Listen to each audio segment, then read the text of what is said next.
పోలీసులందరినీ వీఆర్లో పెట్టారు. పోలీసులందరినీ వీఆర్లో పెట్టడం అనేది ఒక అడ్మినిస్ట్రేషన్లో భాగమే. మీ ప్రభుత్వంలో ఇదే పని చేశారు మీరు కూడా. సో దాన్ని కూడా మీరు కించపరిచే విధంగా మాట్లాడారు. అంటే ఎలా ఉంటుందంటే ఆ వీఆర్లో పెట్టిన తర్వాత వాళ్ళ యొక్క అధికారుల యొక్క అది సామర్థ్యాలను బట్టి ఎక్కడిని ఎక్కడ వేయాలి, ఎక్కడిని ఎక్కడ పోస్టింగ్ చేయాలనేది ఆ హెచ్ఓడీలు ఎవరైతే ఉన్నారో వాళ్ళు నిర్ణయం తీసుకుంటూ ఉంటారు. దాన్ని బట్టి అడ్మినిస్ట్రేషన్ సాగుతూ ఉంటుంది.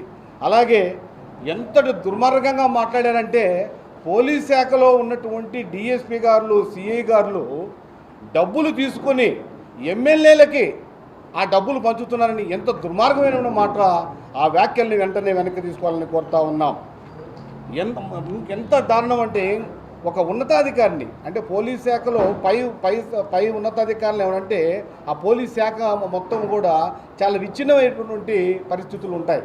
అటువంటి ఆ ఒక ఉన్నతాధికారిని, ఒక డిఐజీ స్థాయి అధికారిని ఒక మాఫియా డాన్ అని చెప్పి మాట్లాడటం ఎంతవరకు సబబని మేము ఈరోజు ప్రశ్నిస్తూ ఉన్నాం. అదేవిధంగా ఎంత దారుణం అంటే ఇప్పుడు ఒక మా ఉన్నతాధికారి ఒక ఆయన, ఒక ఐపీఎస్ మన సిద్ధార్థ కౌశల్ గారు ఆయన వ్యక్తిగత కారణాలతోటి ఆయన పదవి విరమణ చేస్తే దాన్ని కూడా తీసుకొచ్చి రాజకీయం చేస్తున్నారంటే నిజంగా ఎంత దౌర్భాగ్యమో అసలు అర్థమే కావడం లేదు మాకు. అట్లాగే నాయకులకు ఓదార్పులకు వెళ్ళినప్పుడు కూడా అక్కడ మీరు ఇప్పుడు మీ కార్యకర్తలను ఉద్దేశించి లేకపోతే వేరే కార్యక్రమాలకు వెళ్ళినప్పుడు మాత్రమే పోలీసుల మీద భౌతిక దాడులు జరుగుతున్నాయి. ఎందుకు జరుగుతున్నాయి? సో అది కూడా మీకు ఈ సందర్భంగా గుర్తు చేస్తూ ఉన్నాం. అట్లాగే పోలీసులు తప్పుడు కేసులు పెడుతున్నారని నిందారోపణలు చేస్తున్నారు. ఒకటి ఏదైనా ఇప్పుడు పోలీస్ శాఖే కాదు, ప్రతి శాఖ కూడా ఏది కూడా 100% కరెక్ట్గా ఎక్కడ పనిచేయదు కూడా, పనిచేసే సందర్భాలు. ఎందుకంటే మనం ఈవెన్ భగవంతుడు కూడా 100% కరెక్టో కాదో నాకైతే తెలియదు. సో కొన్ని పొరపాట్లు జరుగుతూ ఉంటాయి దాంట్లో. సో ఆ పొరపాట్లు జరిగినప్పుడు ఏదైనా ఉంటే మీరు న్యాయస్థానాలు ఆశ్రయించవచ్చు, అంతేగాని పోలీసుల్ని ఈ విధంగా మాట్లాడటం కరెక్ట్ కాదు. అట్లాగే పోలీసులు చట్టాలను అమలు చేసే క్రమంలో వాటికి అనుగుణంగా రూల్ ఆఫ్ లాను నిష్పాక్షపాతంగా అమలు జరుగుతూ ఉంటుంది. అంతేగాని ఏ వర్గానికో ఏ పార్టీకో మేము కొమ్ము ఖాయమని చెప్పేసి ఈ సందర్భంగా తెలియపరుస్తూ అత్యధిక శాతం పోలీస్ శాఖలో నీతి నిజాయితీతోనే ఉన్నారని కూడా ఈ సందర్భంగా మీకు తెలియపరుస్తూ ఉన్నాం. అయితే నా ఒక వ్యక్తిగతమైనటువంటి అభిప్రాయం నేను ఈరోజు తెలియపరుస్తున్నా. ఉదాహరణకి మన కుటుంబంలోనే కొన్ని పొరపాట్లు జరుగుతాయి. ఏం చేస్తాం మనం?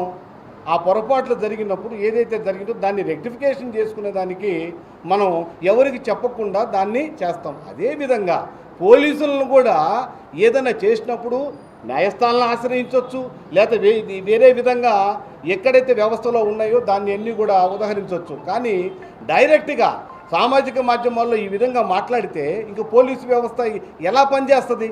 ఒక్కసారి మీరు ఆలోచించాలి. మన కుటుంబంలో చిన్న పొరపాటు జరిగితే మనం ఎట్లయితే సెటరేట్ చేసుకున్నామో పోలీసు వ్యవస్థను అదే విధంగా చూడండి.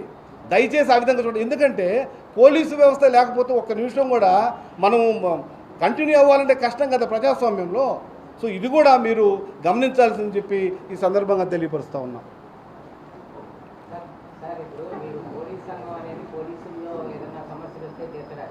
ఎప్పుడు మీరు ప్రెస్ మీట్ పెట్టినా ఓన్లీ జగన్మోహన్ రెడ్డి విమర్శించడానికే పెడుతున్నారు. ఎందుకంటే చాలామంది మీ పోలీసుల్లోనే ఇంకా మెడికల్ రిహాబిలిటేషన్ రాక వాళ్ళకి బిల్స్ అందక చాలా ప్రాబ్లం పడుతున్నారు అన్నారు. పోలీసుల మీద దాడులు చేసిన రోజులు ఉన్నాయి. అప్పుడు నేను press meet only Jaganmohan Reddy మిమ్మల్ని విమర్శించినందుకు మాత్రమే ఎందుకు పెడుతున్నారు దానికి సమాధానం? నేను గత ప్రభుత్వంలో రాష్ట్ర అధ్యక్షుడిగా ఉన్నా, అంతకుముందు ప్రభుత్వంలో కూడా రాష్ట్ర అధ్యక్షుడిగానే ఉన్నా. ఎవరిని పోలీసులు అంటే మా మనోభావాలని, ఆత్మస్థైర్యాన్ని ఎవరు కించపరిచినా కూడా మేము ఇదే విధంగా వచ్చి ఖండన ఇస్తూనే ఉంటాము. మాకు ఇంటర్నల్గా మీరు